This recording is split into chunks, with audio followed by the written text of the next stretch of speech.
혹시 이런 순간이 있지 않으셨습니까? 형제가 모인 자리에서 말은 나누고 있지만 마음은 어딘가 멀어진 것 같던 날 말입니다. 같은 부모 밑에서 자랐고 어린 시절 한 방에서 잠들던 사이였습니다. 그런데 나이가 들수록 함께 있어도 어색하고 말을 섞어도 속마음은 나누지 않게 됩니다. 명절에 모여도 형식적인 인사만 오가고 전화는 필요할 때만 걸리며 서로의 삶은 점점 남의 일처럼 느껴집니다.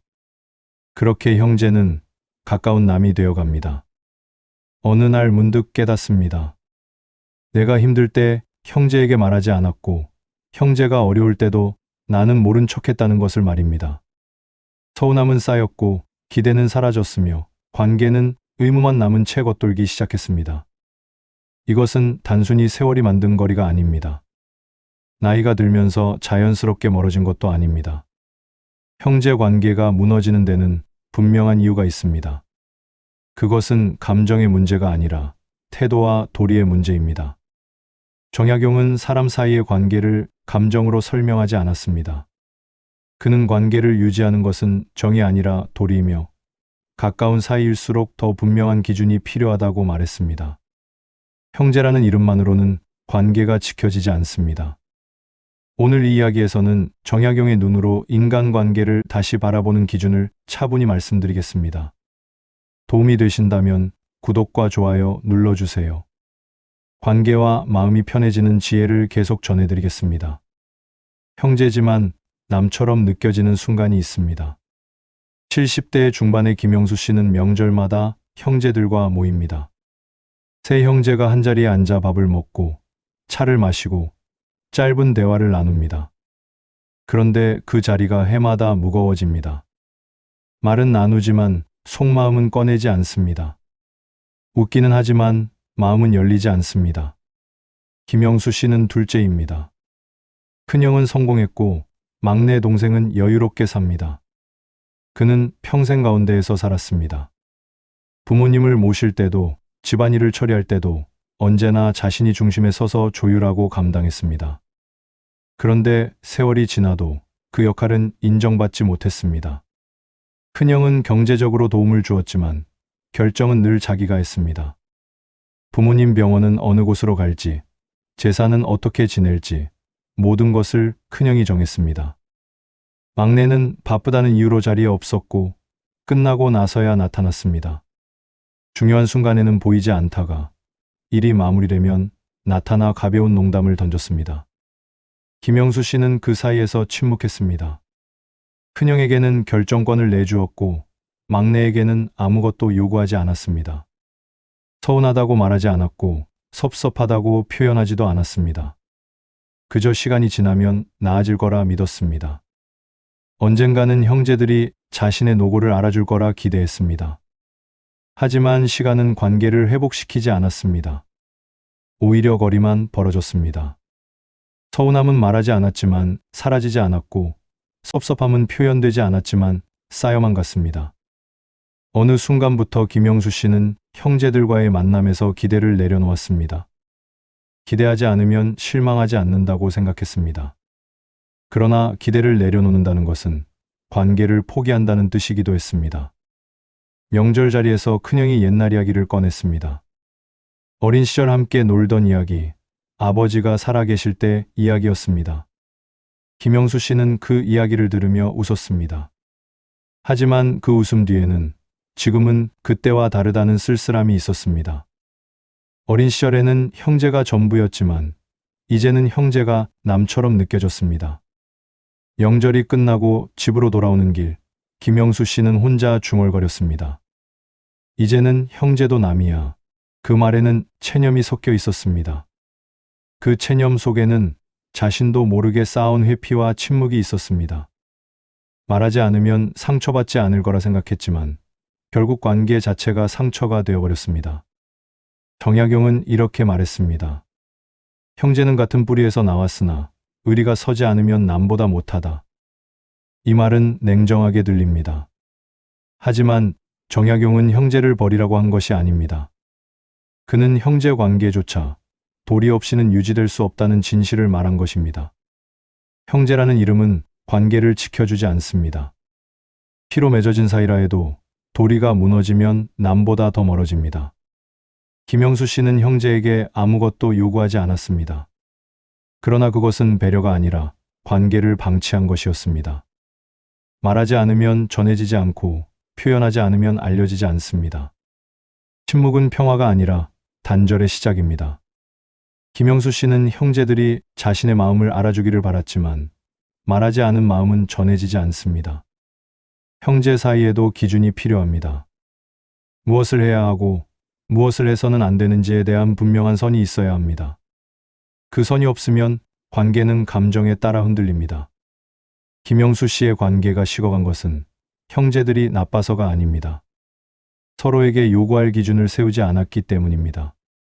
큰형은 경제적으로 도움을 주었으니 결정권을 가질 자격이 있다고 생각했고, 막내는 바쁘니 빠져도 된다고 여겼습니다. 김영수 씨는 가운데에서 조율하니 모든 것을 감당해야 한다고 스스로를 가두었습니다. 그런데 이 모든 것은 누구도 입 밖으로 꺼낸 적이 없는 암묵적인 규칙이었습니다. 말하지 않은 규칙은 불공정하고 불공정한 관계는 오래가지 못합니다. 침묵은 때로 관계를 지키는 것처럼 보입니다. 하지만 진짜로 지켜야 할 것은 침묵이 아니라 도리입니다. 말해야 할 것을 말하지 않으면 관계는 형식만 남고 내용은 사라집니다. 형제라는 이름만 남고 형제다움은 없어집니다. 김영수 씨와 형제들은 여전히 만나지만 그 만남은 의무일 뿐 교감이 아닙니다. 관계를 끊으라는 말이 아닙니다. 다만 형제라는 이유만으로 모든 것을 견디라는 뜻도 아닙니다. 도리가 서지 않으면 형제도 남이 될 수 있다는 것을 인정해야 합니다. 그 인정이 관계를 다시 세우는 첫걸음이 될 수 있습니다. 참음이 관계를 지키지 못할 때가 있습니다. 68세 박순자 씨는 평생 참고 살았습니다. 친우의 말에도, 남편의 무심함에도, 자식의 서운함에도 참았습니다. 참는 것이 미덕이라 배웠고 참으면 관계가 평화롭다고 믿었습니다. 그런데 나이가 들고 보니 참았던 것들이 사라진 게 아니라 마음속 어딘가에 그대로 남아 있었습니다. 박순자 씨에게는 동생이 하나 있습니다. 어릴 적부터 언니인 자신이 동생을 챙겼고 결혼 후에도 동생의 일을 도왔습니다. 동생이 경제적으로 어려울 때는 남편 몰래 돈을 보탰고 아이를 키울 때는 친정어머니처럼 거들었습니다. 밤늦게 동생에게서 전화가 오면 달려갔고 동생이 힘들어하면 자신의 일을 제쳐두고 먼저 도왔습니다. 그런데 동생은 그것을 당연하게 여겼습니다. 고맙다는 말은 있었지만 그 말은 형식적이었습니다. 동생은 언니가 도와주는 것을 자매 사이에 당연한 일로 받아들였고 시간이 지나면서 감사함조차 표현하지 않게 되었습니다. 어느 날 박순자 씨가 입원을 했습니다. 그리 큰 병은 아니었지만 혼자 있기엔 불안한 시간이었습니다. 남편과 자식들은 일이 있어 병원에 오래 머물지 못했고 박순자 씨는 대부분의 시간을 혼자 보냈습니다. 동생에게 연락을 했습니다. 입원했다고 심심하니 잠깐 들러달라고 조심스럽게 말했습니다. 그런데 동생은 바빠서 못 간다고 했습니다. 목소리에는 미안함이 없었고 오히려 당연하다는 듯한 말투였습니다. 문병도 전화도 없었습니다. 퇴원하고 나서도 안부 한 통 오지 않았습니다. 일주일이 지나고 한 달이 지났지만 동생은 언니가 입원했었다는 사실조차 잊은 듯했습니다. 박순자 씨는 그때 깨달았습니다. 자신은 평생 동생을 챙겼지만 동생은 자신을 챙길 생각이 없다는 것을 말입니다. 서운했지만 말하지 않았습니다. 화가 났지만 표현하지 않았습니다. 그저 마음속으로 이제는 기대하지 말아야지라고 다짐했습니다. 동생에게 실망했다고 말하면 관계가 더 나빠질 것 같았습니다. 하지만 기대를 내려놓았다고 해서 마음이 편해지지는 않았습니다. 오히려 동생과의 관계는 점점 형식적으로 변했고 말은 나누지만 속은 비어있는 사이가 되었습니다. 박순자 씨는 여전히 명절에 동생을 만나지만 그 자리에서 웃는 얼굴 뒤에는 차가운 마음이 자리 잡았습니다. 동생은 여전히 언니에게 편하게 이야기하지만 박순자 씨는 더 이상 마음을 열지 않습니다. 정약용은 말했습니다. 참는 것이 미덕이 되려면 그것이 도리에 맞아야 한다. 도리 없는 참음은 스스로를 해치는 일이다. 참는다는 것은 관계를 지키기 위한 태도가 될 수 있습니다. 하지만 참음에도 기준이 필요합니다. 참아야 할 것과 참아서는 안 되는 것을 구분하지 못하면 참음은 미덕이 아니라 회피가 됩니다. 박순자 씨는 참았지만 그 참음은 관계를 지키지 못했습니다. 오히려 관계를 왜곡시켰습니다. 참음이 도리에 맞으려면 상대가 잘못을 깨달을 기회를 주어야 합니다. 말하지 않으면 상대는 자신의 잘못을 알지 못합니다. 표현하지 않으면 상대는 자신이 선을 넘었는지조차 모릅니다. 박순자 씨가 서운함을 말했다면 동생은 자신의 태도를 돌아볼 수 있었을 것입니다. 하지만 그녀는 침묵했고 동생은 그대로 남았습니다. 동생은 언니가 아무 말도 하지 않으니 자신이 잘못한 것이 없다고 생각했습니다. 언니가 입원했을 때 가지 못한 것도 그저 바빴기 때문이라고 여겼습니다.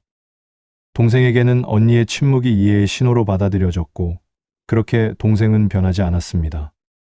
박순자 씨의 참음은 동생을 변화시키지 못했을 뿐 아니라 동생이 잘못을 깨닫지 못하게 만들었습니다.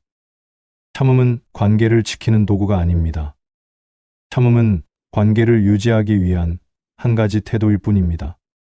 그리고 그 태도가 효과를 내려면 상대가 그 의미를 알아야 합니다. 알리지 않은 참음은 혼자만의 희생이 되고 결국 원망으로 변합니다. 박순자 씨는 동생을 원망하지 않으려 했지만 마음속 깊은 곳에서는 이미 원망이 자라고 있었습니다.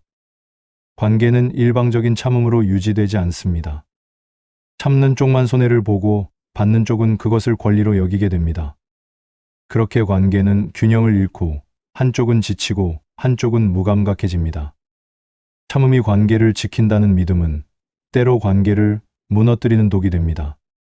박순자 씨는 평생 참으면서 관계를 지켰다고 생각했지만 실제로는 관계가 점점 무너지고 있었습니다. 참음에는 두 가지 종류가 있습니다. 하나는 상대를 배려하는 참음이고 다른 하나는 자신을 포기하는 참음입니다. 박순자 씨의 참음은 후자였습니다. 그녀는 동생을 배려한 것이 아니라 자신의 감정을 억누르고 자신의 권리를 포기했습니다. 그 참음은 관계를 위한 것이 아니라 갈등을 회피하기 위한 것이었습니다. 참았지만 말해야 할 것은 있습니다. 참았지만 지켜야 할 선도 있습니다. 참음이 미덕이 되려면 그것이 나를 지키는 참음이어야 합니다. 박순자 씨는 이제 동생에게 말해야 합니다. 늦었지만 아직 늦지 않았습니다. 가까울수록 선을 지키지 못하는 이유가 있습니다. 72세 이정우 씨는 아들 내외와 함께 삽니다. 경제적으로 여유가 없어 아들 집에 들어갔고 그 후로 몇 해가 흘렀습니다. 처음에는 서로 조심했습니다. 며느리도 예의를 지켰고 이정우 씨도 불편한 내색을 하지 않았습니다.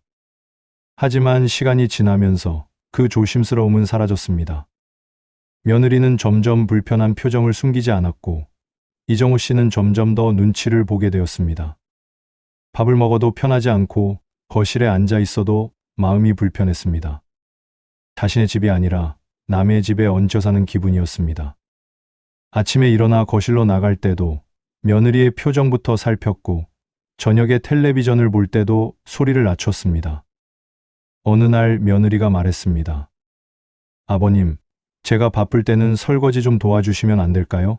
말투는 정중했지만 그 안에는 요구가 담겨 있었습니다. 이정우 씨는 고개를 끄덕이며 설거지를 했습니다. 하지만 마음 한편에서는 서운함이 자라났습니다. 며느리는 부탁을 한다고 했지만 이정우 씨에게는 그것이 명령처럼 들렸습니다. 그 후로 며느리의 요구는 점점 늘어났습니다. 손주를 봐달라는 말, 장을 봐달라는 부탁, 집안일을 거들어달라는 요청. 말은 부탁이었지만 거절할 수 없는 분위기였습니다. 이정우 씨는 자신이 집안의 일원이 아니라 도움을 주어야 하는 존재처럼 느껴졌습니다. 아들은 며느리와 아버지 사이에서 아무 말도 하지 않았고 이정우 씨는 점점 더 작아졌습니다. 어느 날 저녁 이정우 씨가 거실에 앉아 있는데 며느리가 말했습니다. 아버님, 오늘은 방에 계시면 안 될까요? 친구들이 와요. 며느리는 미안하다는 말을 덧붙였지만 이정우 씨는 자신이 집에서 쫓겨나는 기분이었습니다. 그날 저녁 그는 좁은 방에 혼자 앉아 텔레비전 소리를 들으며 생각했습니다. 내가 왜 이렇게까지 살아야 하는가? 가까운 사이일수록 선은 쉽게 흐려집니다. 며느리는 자신이 선을 넘고 있다고 생각하지 않았습니다. 함께 사는 가족이니 서로 도와야 한다고 여겼습니다. 하지만 이정우 씨에게 그것은 도움이 아니라 강요처럼 느껴졌습니다. 가족이라는 이름으로 예의는 사라지고 요구만 남았습니다. 정약용은 말했습니다.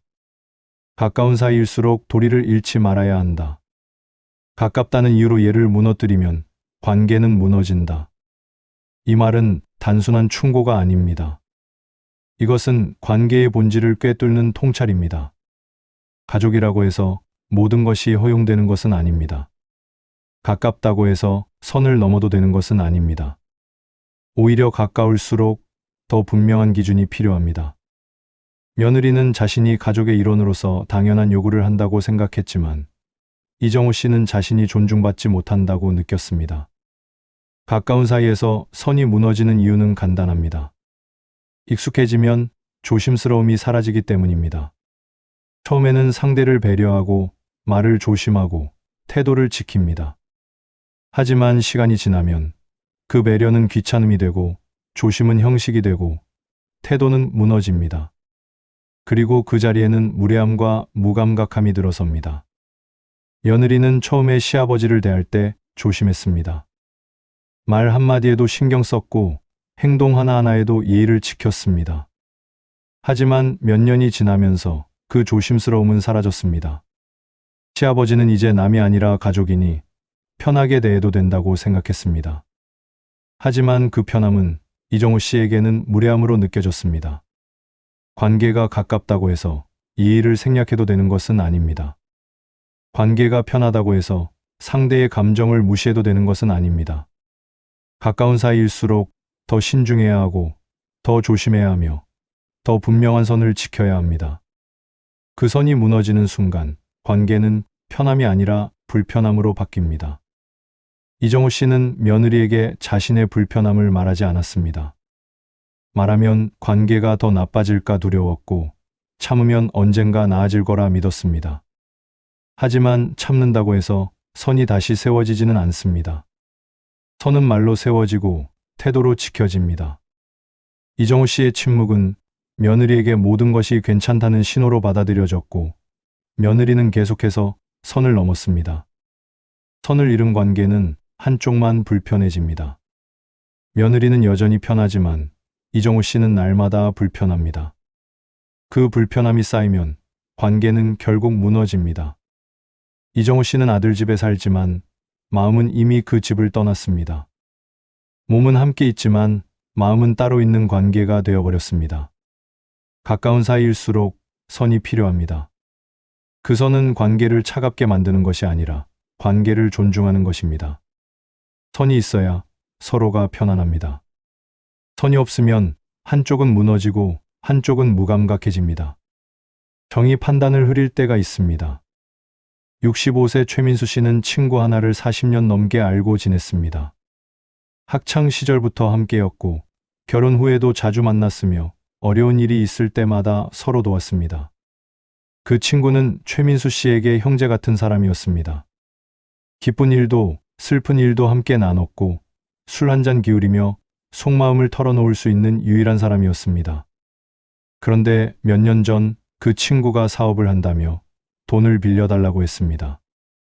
액수가 크지 않았고 친구를 믿었기에 최민수 씨는 주저없이 돈을 빌려주었습니다. 친구는 고맙다고 했고 곧 갚겠다고 약속했습니다. 최민수 씨는 차용증조차 받지 않았습니다. 40년 우정 앞에서 그런 것은 필요 없다고 생각했습니다. 하지만 약속한 날이 지나도 돈은 돌아오지 않았습니다. 최민수 씨는 친구에게 연락을 했고 친구는 사정이 어렵다며 조금만 더 기다려달라고 했습니다.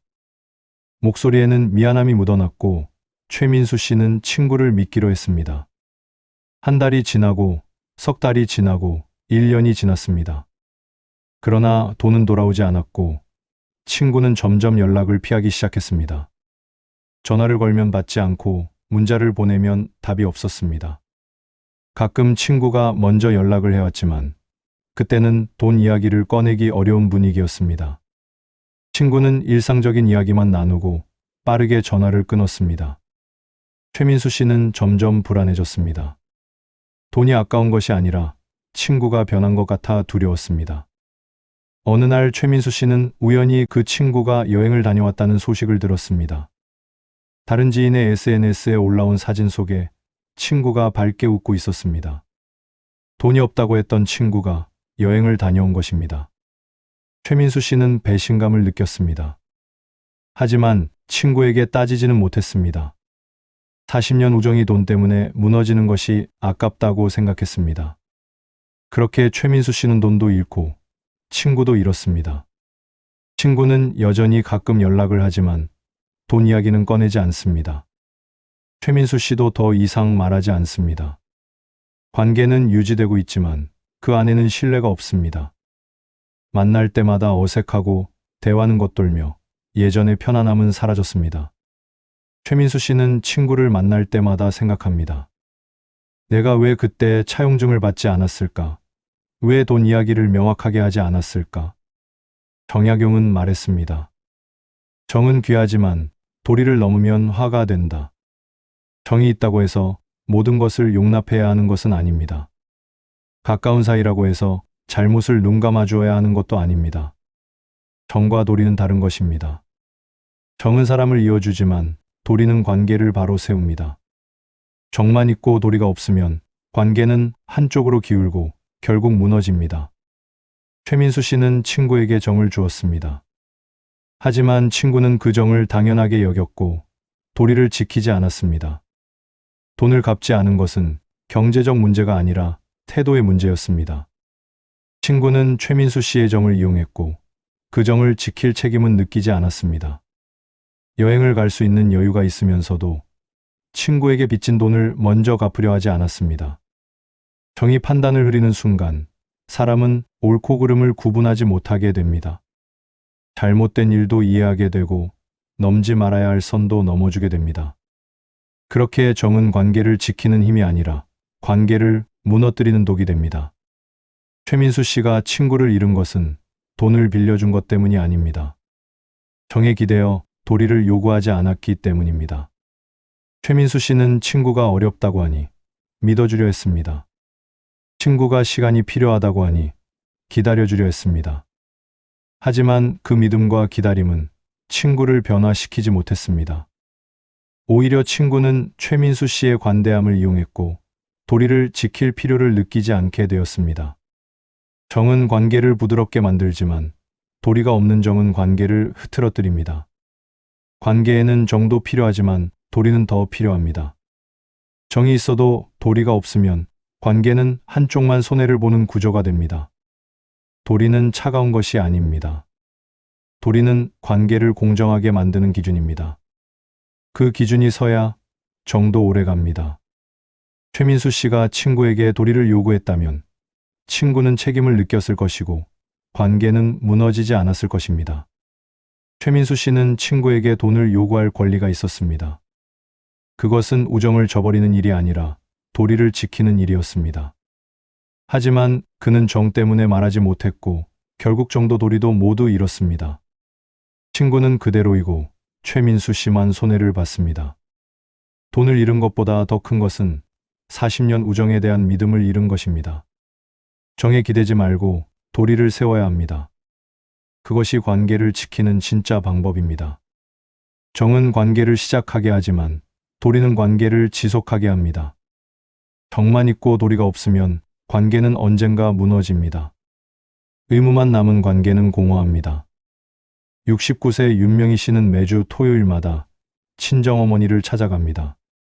어머니는 혼자 사시고 건강이 좋지 않아 누군가의 돌봄이 필요합니다. 윤명희 씨는 장녀이기에 자연스럽게 그 역할을 맡았습니다. 동생들은 바쁘다는 이유로 자주 오지 않고 명절에만 얼굴을 비춥니다.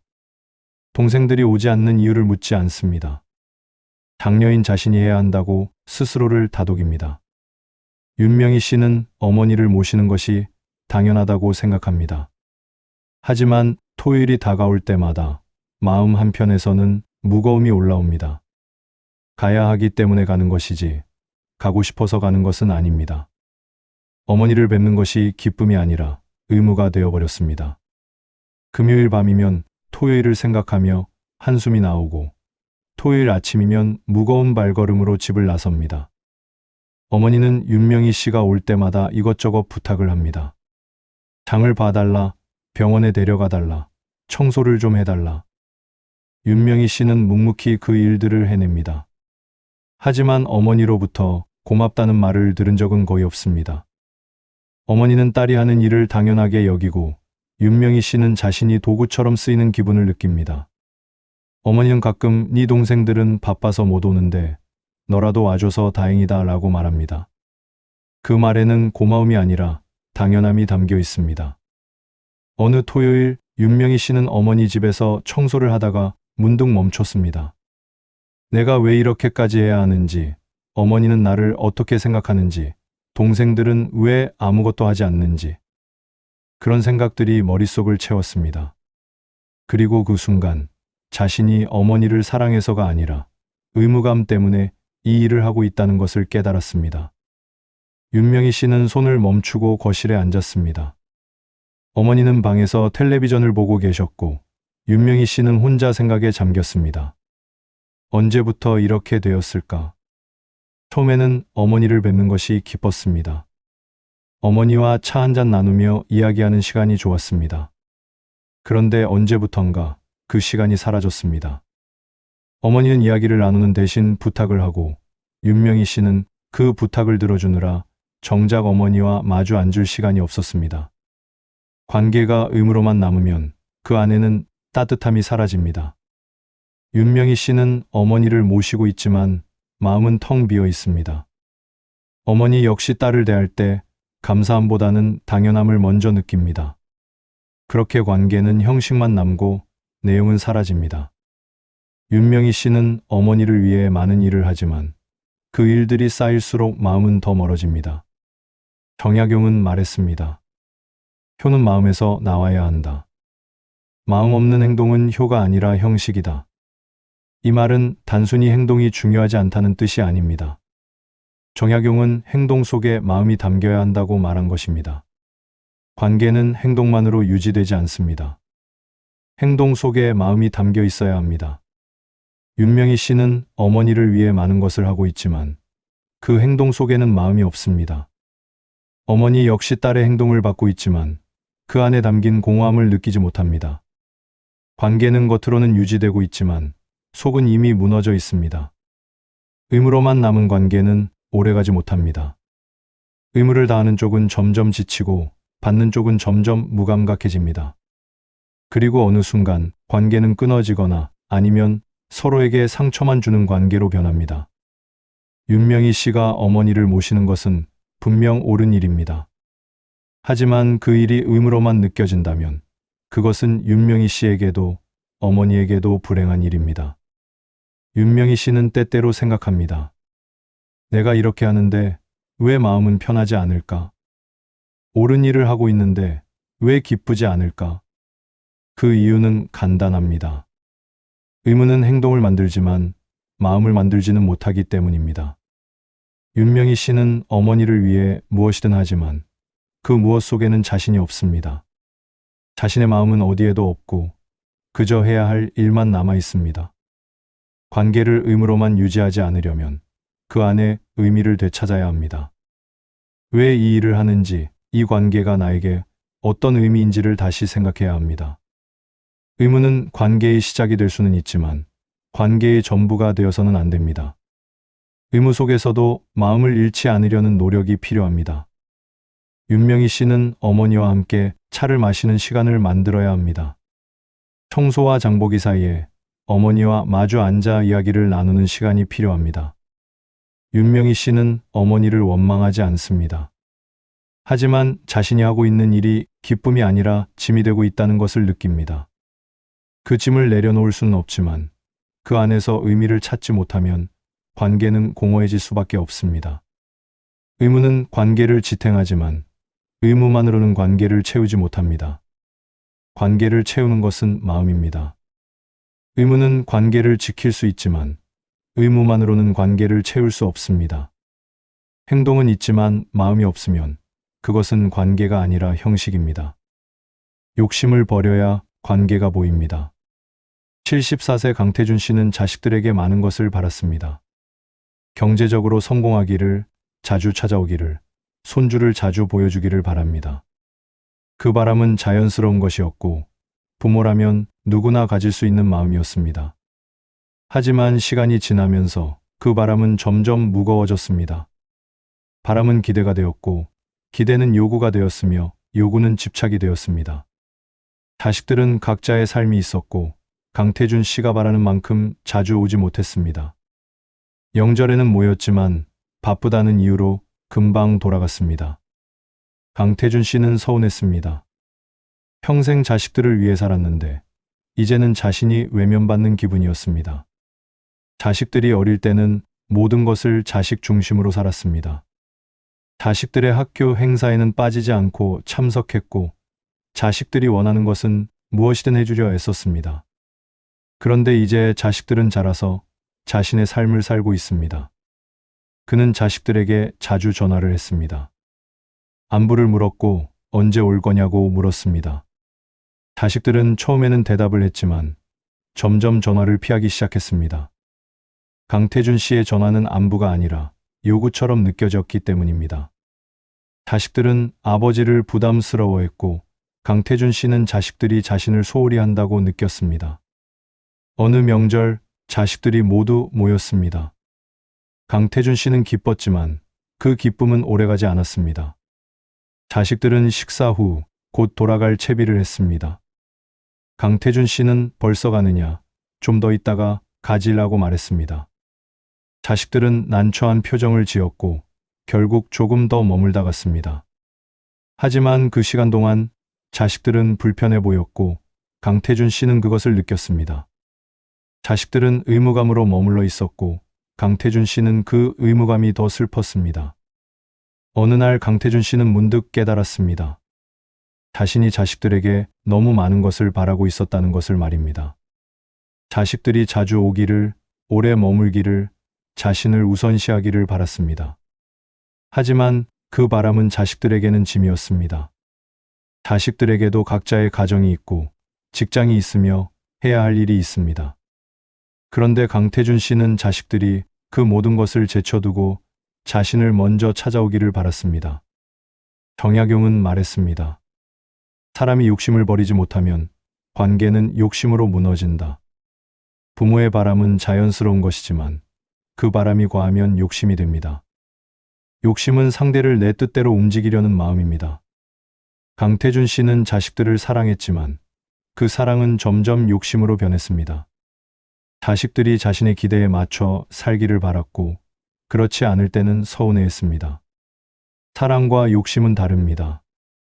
사랑은 상대의 행복을 바라지만 욕심은 내 만족을 바랍니다. 욕심이 있으면 관계는 평가의 대상이 됩니다.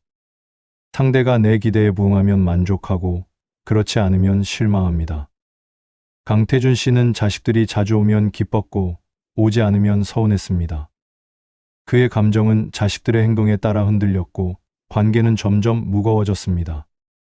자식들은 아버지를 만날 때마다 평가받는 기분이었고 강태준 씨는 자식들이 자신을 외면한다고 느꼈습니다. 강태준 씨는 어느 날 조용히 생각했습니다. 자식들이 나를 외면하는 것이 아니라 내가 자식들을 힘들게 하고 있는 것은 아닐까. 자식들이 오지 않는 것이 아니라 내가 너무 많이 요구하고 있는 것은 아닐까. 그 생각을 하자 마음이 조금 가벼워졌습니다. 문제는 자식들이 아니라 자신의 욕심이었습니다. 욕심을 버린다는 것은 관계를 포기한다는 뜻이 아닙니다. 욕심을 버린다는 것은 상대를 있는 그대로 인정한다는 뜻입니다. 자식들은 각자의 삶이 있고 부모를 위해 모든 것을 포기할 수는 없습니다. 그것을 인정하면 관계는 가벼워집니다. 강태준 씨가 자식들에게 바라는 것을 줄이자 자식들은 오히려 더 편하게 아버지를 대했습니다. 강태준 씨는 자식들에게 전화할 때 더 이상 언제 오느냐고 묻지 않았습니다. 대신 잘 지내느냐고 물었습니다. 자식들이 바쁘다고 하면 그래, 일 잘하고 있구나 라고 말했습니다. 그러자 자식들은 더 편하게 아버지와 이야기를 나눴고 오히려 예전보다 더 자주 연락을 했습니다. 욕심을 내려놓자 자식들이 다시 가까워졌습니다. 욕심이 있으면 받는 것이 부족하게 느껴집니다. 욕심이 없으면 작은 것도 크게 느껴집니다. 강태준 씨는 자식들이 한 달에 한 번만 와도 고마워하기 시작했습니다. 예전에는 그것도 부족하다고 느꼈지만 이제는 그것만으로도 충분했습니다. 관계는 욕심을 내려놓는 순간 다시 가벼워집니다. 자식들이 보내는 짧은 문자 하나에도 기뻐하고 명절에 잠깐 들르는 것만으로도 만족했습니다. 욕심은 관계를 무겁게 만들고 상대를 멀어지게 합니다. 욕심을 버리면 관계는 다시 보입니다. 욕심 없이 상대를 바라볼 때 비로소 관계의 본래 모습이 드러납니다. 강태준 씨는 이제 자식들을 평가하지 않습니다. 자식들이 어떻게 살든 그것이 자식들의 삶이라고 인정합니다. 그러자 관계는 편해졌고 마음은 가벼워졌습니다. 선을 정하면 관계는 가벼워집니다. 67세 한미경 씨는 평생 사람들에게 베풀며 살았습니다. 친구가 도움을 요청하면 거절하지 못했고 가족이 부탁하면 무조건 들어주었습니다. 그렇게 사는 것이 좋은 사람이라고 믿었고 관계를 지키는 방법이라고 생각했습니다. 누군가에게 도움이 되는 것이 자신의 존재 이유처럼 느껴졌고 거절하는 것은 상대에게 상처를 주는 일이라고 여겼습니다. 하지만 나이가 들면서 한미경 씨는 지쳐갔습니다. 사람들은 그녀에게 계속 무언가를 요청했고 그녀는 거절하지 못했습니다. 어느 순간부터 그녀는 사람들을 만나는 것이 부담스러워졌습니다. 전화가 오면 무엇을 부탁할지 걱정부터 됐고 약속을 잡으면 피곤함이 먼저 느껴졌습니다. 친구들은 한미경 씨를 편하게 생각했지만 한미경 씨는 점점 그 편함이 부담이 되었습니다. 어느 날 친구가 전화를 했습니다. 미경아, 내가 병원에 가야 하는데 같이 가줄 수 있어? 한미경 씨는 그날 손주를 봐주기로 되어 있었습니다. 하지만 친구의 부탁을 거절할 수 없어 손주를 봐주는 약속을 미루고 친구를 도왔습니다. 그날 저녁 한미경 씨는 집에 돌아와 기진맥진했습니다. 몸도 마음도 지쳤고 자신을 위한 시간은 하나도 없었습니다. 한미경 씨는 깨달았습니다. 자신이 사람들을 대하는데 기준이 없었다는 것을 말입니다. 모든 부탁을 들어주려 했고 모든 요청에 응하려 했습니다. 그 결과 그녀는 자신을 잃어버렸습니다. 다른 사람을 위해서는 시간을 냈지만 자신을 위한 시간은 없었습니다. 다른 사람의 일은 우선순위에 두었지만 자신의 일은 항상 뒤로 미뤘습니다. 어느 날 또 다른 친구가 부탁을 했습니다. 미경아, 우리 집에 와서 김장 좀 도와줄 수 있어? 한미경 씨는 그날 병원 검진 예약이 있었습니다. 몇 달 전부터 잡아둔 예약이었습니다. 그런데 또다시 친구의 부탁을 들어주려는 자신을 발견했습니다. 그 순간 한미경 씨는 멈췄습니다. 이렇게 살 수는 없다고 생각했습니다. 한미경 씨는 친구에게 말했습니다. 미안해. 그날은 병원 가는 날이라 안 될 것 같아. 처음으로 할 수 없다고 말했습니다. 친구는 약간 놀란 표정을 지었지만 이해한다고 했습니다. 그리고 한미경 씨는 그날 처음으로 편안함을 느꼈습니다. 거절해도 관계가 무너지지 않는다는 것을 알았습니다. 친구는 여전히 친구였고 관계는 그대로였습니다. 정약용은 말했습니다. 사람은 스스로를 지킬 선을 정해야 한다. 선이 없으면 관계는 무너지고 자신도 무너진다. 이 말은 이기심을 권하는 것이 아닙니다. 정약용은 자신을 지키지 못하면 결국 아무도 지킬 수 없다는 것을 말한 것입니다. 선을 정한다는 것은 관계를 끊는다는 뜻이 아닙니다. 선을 정한다는 것은 내가 어디까지 할 수 있고 어디까지는 할 수 없는지를 분명히 하는 것입니다. 그 선이 있어야 관계는 건강하게 유지됩니다. 한미경 씨는 모든 것을 다 들어주려 했기 때문에 지쳤습니다. 하지만 선을 정하고 나서 관계는 오히려 가벼워졌습니다. 선을 정하면 상대도 그 선을 존중하게 됩니다. 처음에는 서운해할 수도 있지만 시간이 지나면 이해합니다. 오히려 선이 없는 관계보다 선이 분명한 관계가 더 오래 갑니다. 선이 있으면 서로가 부담스럽지 않고 편안하게 지낼 수 있습니다. 한미경 씨가 선을 정하고 나서 친구들은 처음에는 조금 의아해했습니다. 하지만 시간이 지나면서 친구들은 한미경 씨에게 부탁할 때 더 조심스러워졌고 그만큼 관계는 더 존중하는 방향으로 바뀌었습니다. 한미경 씨는 이제 모든 부탁을 들어주지 않습니다. 할 수 있는 것은 하고 할 수 없는 것은 거절합니다. 그렇게 하고 나니 사람들과의 관계가 더 편해졌습니다. 예전에는 부담스러워서 피하고 싶었던 사람들도 이제는 만나는 것이 즐겁습니다. 선을 정했기 때문입니다. 친구들과의 만남이 의무가 아니라 기쁨이 되었고 도움을 주는 것이 짐이 아니라 선택이 되었습니다. 한미경 씨는 자신만의 기준을 세웠습니다. 내 일정을 먼저 지킨다.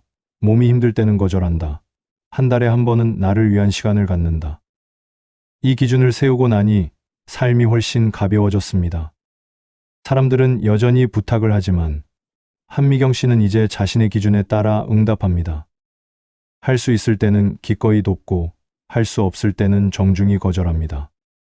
선을 정한다는 것은 냉정함이 아닙니다. 선을 정한다는 것은 나를 지키면서도 관계를 유지하는 방법입니다. 선이 없으면 나는 무너지고 관계도 무너집니다. 선이 있으면 나도 서고 관계도 섭니다. 한미경 씨는 이제 사람들에게 미안함을 느끼지 않습니다. 거절하는 것이 상대를 배려하지 않는 것이 아니라 자신을 배려하는 것임을 알았기 때문입니다. 모든 것을 다 들어줄 필요는 없습니다.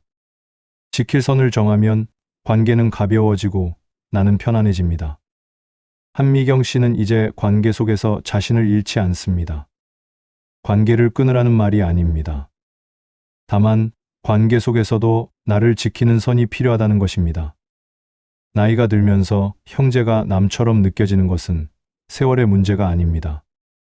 관계가 무너지는 것은 시간이 지나서가 아니라 태도와 도리가 무너졌기 때문입니다.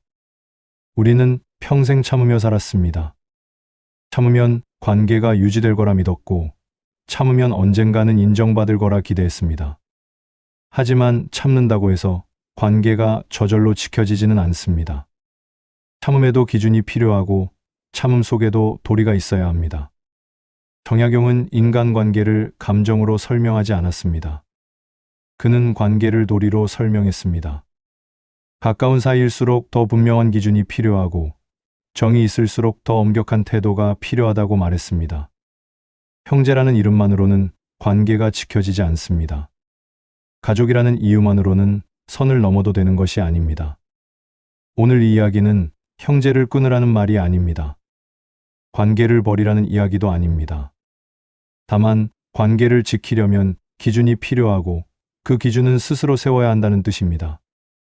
욕심을 버리면 관계는 가벼워집니다. 선을 정하면 상대도 나를 존중하게 됩니다. 참지만 말해야 할 것은 말하고 가깝지만 지켜야 할 선은 지켜야 합니다. 그것이 관계를 지키는 방법이고 나를 지키는 방법입니다. 형제가 남처럼 느껴진다면 그것은 관계가 끝난 것이 아닙니다. 다만 관계를 다시 세울 기준이 필요하다는 신호입니다. 도리를 세우면 관계는 다시 설 수 있습니다. 선을 정하면 형제도 다시 형제가 될 수 있습니다. 관계는 감정이 아니라 태도로 지켜집니다. 태도를 바로 세우면 관계도 바로 섭니다.